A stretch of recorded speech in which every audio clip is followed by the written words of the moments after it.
There are moments when the air of our cities grows thick, not just with smoke or sun or rain, but with old fears and new questions. This is such a moment. People across America see troubling scenes from Portland, Oregon. Federal agents, faces hidden behind masks, used gas and rubber bullets on a protest crowd outside an immigration office. Parents held children close. Many said the protest was peaceful. At the same time, voices rose within City Hall. The mayor of Portland, a man named Keith Wilson, demanded that the agents leave. He called the federal actions wrong. He said his city would not accept such force on its streets. Others echoed him, state officials, lawmakers, and neighbors, all unsure what comes next. Yet the federal officers have their story as well. They say they used gas and rubber rounds only after some in the crowd hurled things and tried to breach a fence. They say their duty, given by Washington, is to keep federal property and order safe, even when local leaders protest. Now, the rest of America watches and wonders. Did the government go too far, or not far enough? Whose word can we trust in a world full of split opinions and angry news? Picture a street outside the ICE building. Flags hang limp above people holding homemade signs.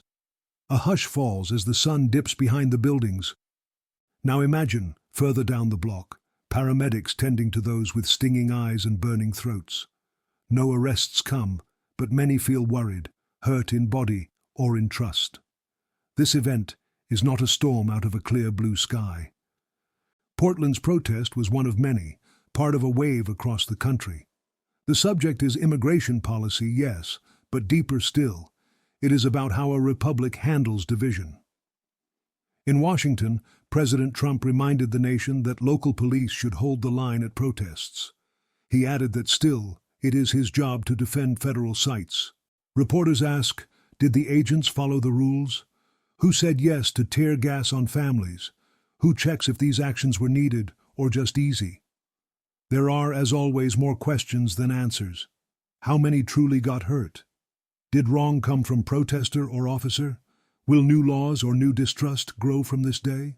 But let me step back from the noise and give you a wider view. Ever since our republic began, such struggles have tested us. A town wants self-rule. The nation must keep order. The two pull, then strain, then sometimes break. History has seen this before. Think of a small city hall in the morning, with sleepy council members bent over coffee and stormy headlines. Or picture a long line of neighbors leaving a church after Sunday service, quietly talking about what justice looks like. The most dangerous thing is to let anger guide our every move, to turn neighbor against neighbor, and to see law only as a weapon. Yet, the worst thing would also be to give up on the idea of a United States, one nation with fair rules for all. What then should we do? First, I say, let us put facts above fury. Yes, the images are hard. Yes, fear is real. But not all news is black and white. One paper says the protest was peaceful as a prayer. A federal voice claims violence sparked it all. The truth may rest in between. So let us demand real answers, honest reports, open hearings. Sunlight casts out the wildest rumors. Next, let us remember that every badge covers a beating heart, and every sign waved by a protester comes from some story of hope or pain. Imagine a family gathered in their living room after the protest, parents explaining to their children why they marched or why they were afraid. Now see an officer at roll call before sunset, words heavy, eyes tired, duty clear but spirit tested. This is not war between two tribes. These are fellow Americans, children of the same republic, carrying different fears but sharing one fate. Our law, when true to its promise, is not for one side alone. It gives both protester and officer rights and duties. It demands restraint as well as resolve. Let us hold officials to account without falling to hate. Let us ask questions without slipping into contempt. Let us demand peace, but not at the cost of forgetting who we are. Think of a parent holding a child's hand in that tense Portland crowd, hoping the world becomes fairer, not meaner. Or picture a mayor standing on the courthouse steps at dusk, reporters crowding in, wondering what to say that will both calm and lead the city. Government must walk a narrow road. Use enough strength to defend the weak, never so much that it becomes cruel or blind. Authority is not ownership, it is stewardship. The Constitution is a shield for us all. Remember, a people that can protest and still respect law is a strong people. A government that does not fear inquiry, that welcomes questions, even sharp ones, is a government that earns trust. Now, let's consider what comes next. If we wish to see the Republic endure, then we must begin with humility, not pride. Think of Main Street in Portland the morning after. Shopkeepers sweeping up, families eyeing the newsstand with worry, school buses rolling by, quieter than before. Each person wonders what kind of country they will wake up in tomorrow. Unity does not require we march in lockstep. It means we share a vow that the rights of each are the rights of all, that we solve today's troubles as neighbors, not enemies. This vow will be tested again and again. Already, officials debate. Should the city find detention centers that use tear gas? Will lawmakers in Salem or in Congress probe these actions, or let them fade from memory? These debates matter. But so do the small, silent acts of citizens. Imagine a worker late at night rolling down a mended flag on their porch, still choosing hope over giving up. Or a teacher in the staff room explaining to students how America is a place where questions are asked and answers are demanded from leaders.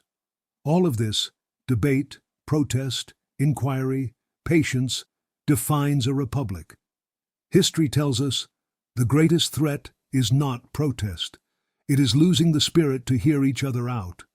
Both protester and officer, mayor and agent, all need both courage and restraint. Some will say, hold fast, punish hard, never bend. Others will say, let them all go, end conflict at any cost. But firm hands are only wise when guided by gentle hearts. Order and freedom are like two horses pulling one carriage. If one runs wild, the other tips. Only by balance does the journey continue. Do not rush to simple blame. Seek honest solutions. Let news be checked. Let claims be doubted, but never drowned in bitterness. Let justice be done, but always as justice, not as revenge. America's strength is her unity.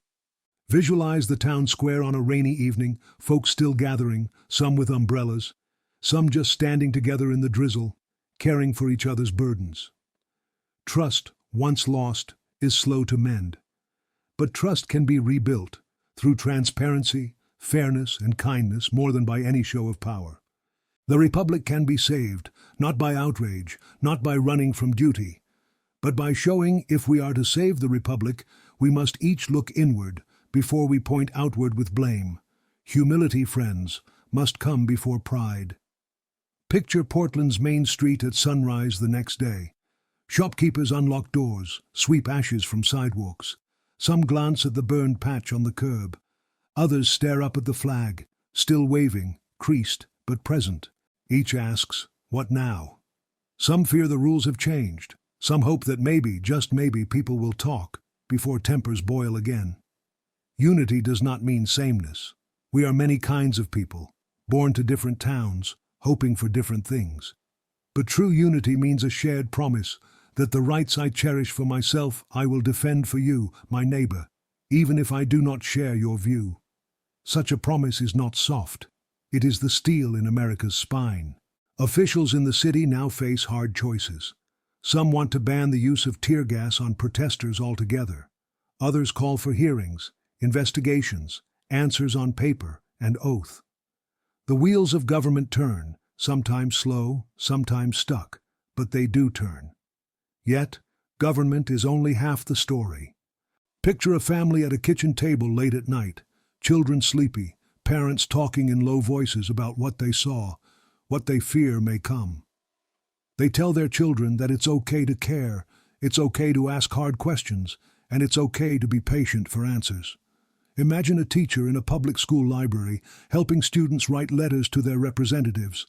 Why was force used? Who decides what is right? These little acts, spoken, written, quiet, build the bridge between government and people. A republic is not just laws on paper, it is lived, face to face, day by day. History shows it. In cities north and south, from Selma to Seneca Falls, we have argued, loud, messy, fierce, but still found our way back to reason, to hope, to compromise. The greatest danger is not disagreement, It is despair, when each side believes the other is beyond hope or beyond correction. Both protester and peacekeeper must show restraint as well as passion. Both must know to act too quickly with anger is to harden wounds. To act with humility, to recall our shared stake, is to let healing begin. Some will demand only order, others only liberty. But remember, liberty with no order is chaos. Order without liberty is oppression. Only together can they make justice. Picture a judge's chamber as dusk falls, papers stacked high, clerk at the door. The judge must decide if rights were kept, if harm was done, if the law shields every free man and woman beneath her roof. Let us beware the easy story. Let us quench not the fire of justice, but the torch of vengeance. Americans are tired of outrage, tired of leaders who shout louder instead of reaching further. But our strength lies not in shouting, but in listening after the shouting ends. Imagine a neighborhood potluck on a quiet street, a week after the protest. People gather with casseroles and coffee, weary but still together. They talk it through. Children laugh in the yard, unafraid. This is also America. Yes, trust has been tested. Every tear in the fabric can be stitched, though never overnight, with honest openness, fair inquiry, and a memory for mercy, as well as for rule. The Republic can be saved. Not with harsh words and stone faces, not with hard fists or closed doors, but with steady, public steps. Every citizen who reads the report, questions the result, refuses hate, and chooses duty, brings the Republic closer to its best self. Not all news is black and white. Let us urge patience in these coming days. Let the facts be found. Let the voices of all sides be aired. Let Congress and courts do their part, and let cities remember that calm does not mean surrender, but resolve. Picture the American flag in front of City Hall at sunset, torn a bit at one corner, but still standing, still bright against the evening sky. America's strength is her unity. We must practice what many have long preached. Ask, do not assume. Listen, do not shout down. Remember that the Constitution was made for both the mighty and the meek. Picture workers leaving a factory at dusk.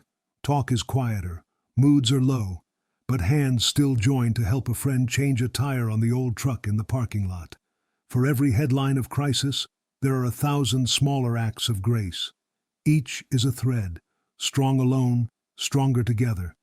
Let law enforcement wear the badge with pride, but also with humility, knowing their power only matters because it is given by the people. Let mayors and presidents remember that their words can inflame or inspire, that their duty is to serve, not to rule. And let protesters know, your cause, if just, stands tallest when you answer violence with peace and anger with resolve.